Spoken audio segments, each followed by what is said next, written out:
Hello बच्चों, आज हम कवर करने वाले हैं मास एंड वेट के बारे में। The mass of a body is the quantity of matter. एक क्वांटिटी ऑफ मैटर जितनी भी है बॉडी के अंदर वो मास होता है, ना कि उसका वेट होता है। मास जो है स्केलर क्वांटिटी होती है, SI यूनिट मास की किलोग्राम है, जिसे हम शॉर्ट फॉर्म में kg करके लिखते हैं।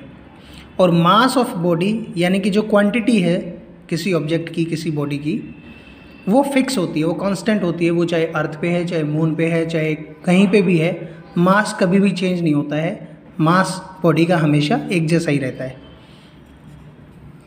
बॉडी का मास कभी भी ज़ीरो नहीं हो सकता है। अगर कोई ऑब्जेक्ट है, कोई बॉडी है, तो उसका मास कभी भी ज़ीरो नहीं हो सकता है, और ना ये जगह जगह पे चेंज होता है।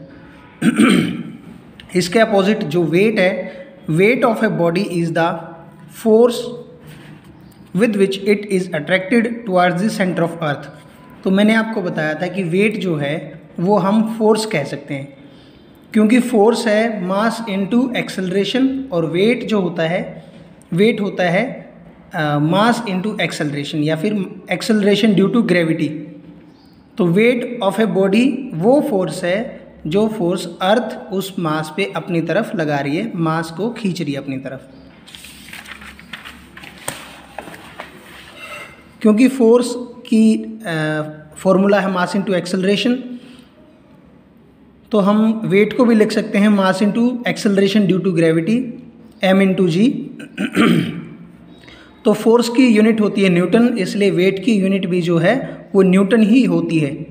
ठीक है, जैसे कोई बॉडी है, उसका मास है वो है 1 kg, तो अगर हमें उसका वेट निकालना है तो 1 kg को 9.8 से मल्टीप्लाई करना पड़ेगा। 9.8 जो होता है वो है acceleration due to gravity given by earth.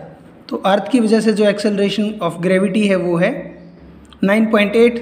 तो हमें किसी भी ऑब्जेक्ट का अगर वेट निकालना है तो मास इंटू 9.8 कर देंगे। अगर हमें मून पे निकालना है तो फिर मून का एक्सेलरेशन लेंगे हम। ठीक है, और वेट की यूनिट न्यूटन होती है, इसलिए 9.8 न्यूटन करके लिखते हैं हम। Weight is a vector quantity. Weight vector quantity है, मैग्नीट्यूड भी है और इसके साथ साथ इसका डायरेक्शन भी है। और वेट बच्चे कांस्टेंट नहीं होता है। कांस्टेंट वेट जो है कम ज़्यादा हो सकता है जगह जगह पे। आपका अर्थ पे वेट कुछ और होगा, मून पे वेट कुछ और होगा, क्योंकि वेट जो है ग्रेविटी के ऊपर डिपेंड कर रहा है। जहाँ पे ग्रेविटी कम या ज़्यादा होगी तो वेट भी उसी के अकॉर्डिंग कम या ज़्यादा हो जाएगा।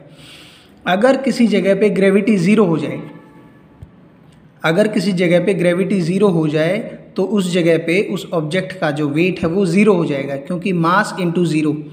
उस बॉडी का मास चाहे 100 kg हो, अगर ज़ीरो से मल्टीप्लाई किया तो ज़ीरो हो जाएगा उसका वेट। और ऐसा होता है बच्चे इंटरप्लेनेटरी स्पेस में होता है। स्पेस में जहाँ पे ग्रेविटी ज़ीरो होती है वहाँ पे जाके आदमी वेटलेस हो जाता है। ठीक है, तो वेट ज़ीरो हो सकता है, मास ज़ीरो नहीं हो सकता है। मास कांस्टेंट रहता है, वेट वेरी कर सकता है, कम ज़्यादा हो सकता है।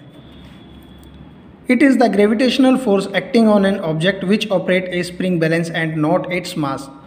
तो किसी स्प्रिंग बैलेंस को जो नीचे खींच रहा है वो मास नहीं खींच रहा होता बच्चे, वो एक्सेलरेशन खींच रहा होता है। वो ग्रेविटेशनल फोर्स जो अर्थ इसके ऊपर लगा रही है उसकी वजह से नीचे आ रहा है।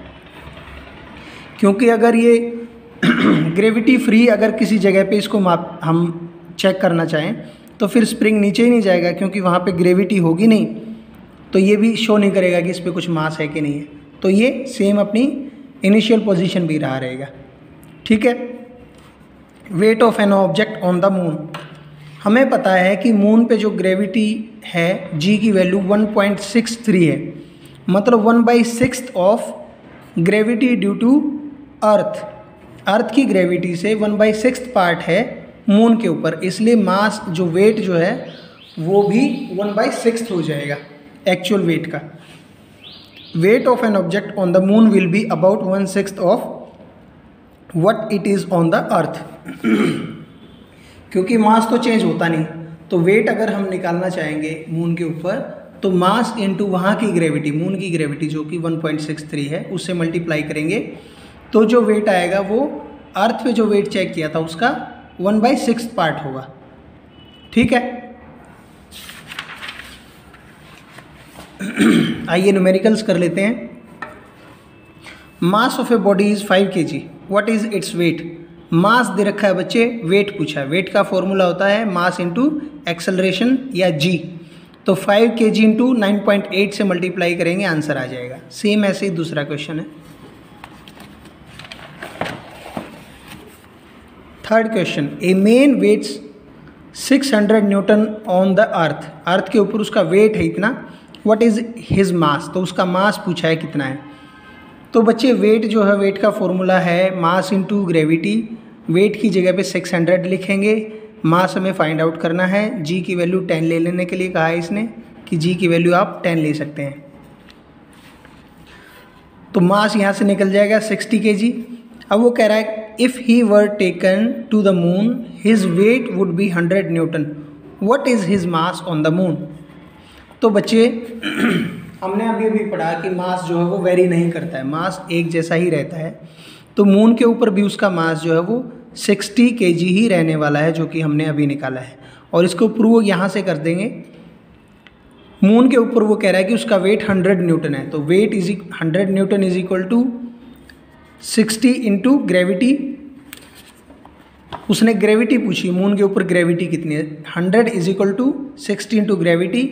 ग्रेविटी यहाँ से निकाल देंगे 100/60 जो कि 1.66 अप्रॉक्सीमेट आ रहा है, उतना ही आ रहा है जो मैंने बताया था कि 1.63 मून के ऊपर ग्रेविटी होती है। और साथ में इसकी SI यूनिट लगानी है मीटर पर सेकंड स्क्वायर। लास्ट क्वेश्चन है, how much would a 70 kg man weigh on the moon. ये जो बच्चे दिया है 70 kg दे रखा है, तो मतलब कि ये इसका मास दे रखा है। अगर वेट होता तो न्यूटन में लिखता। तो इसने कहा है कि how much would a 70 kg man weigh on the moon. तो मून के ऊपर उसका वेट कितना होगा। What would be his mass on the earth and on the moon. Acceleration due to gravity on moon is 1.63 इसने दे रखा है। मास दे रखा है, ग्रेविटी दे रखी है, वेट निकालना है, फॉर्मूला लगा देंगे मास इंटू ग्रेविटी, आंसर आ जाएगा। ये कह रहा है कि उसका अर्थ पे और मून पे क्या मास रहने वाला है। तो मास कांस्टेंट है, मास चेंज नहीं होता है। तो 70 kg मास रहने वाला है, चाहे वो अर्थ पे है चाहे वो मून पे है। ठीक है। ये वाला डिफरेंस है very important mass and weight के बीच में। Mass of an object is the quantity of matter content in it. Weight of the object is force with which the earth attracted towards the centre of अर्थ।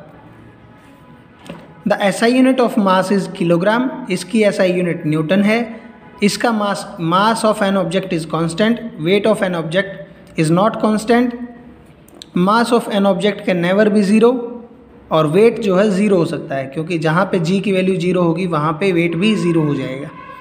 ठीक है बच्चे, तो आपका ये chapter complete हो गया है। इससे आगे हमें नहीं पढ़ना होता है इस चैप्टर में, तो पढ़ाई करते रहें। Bye bye.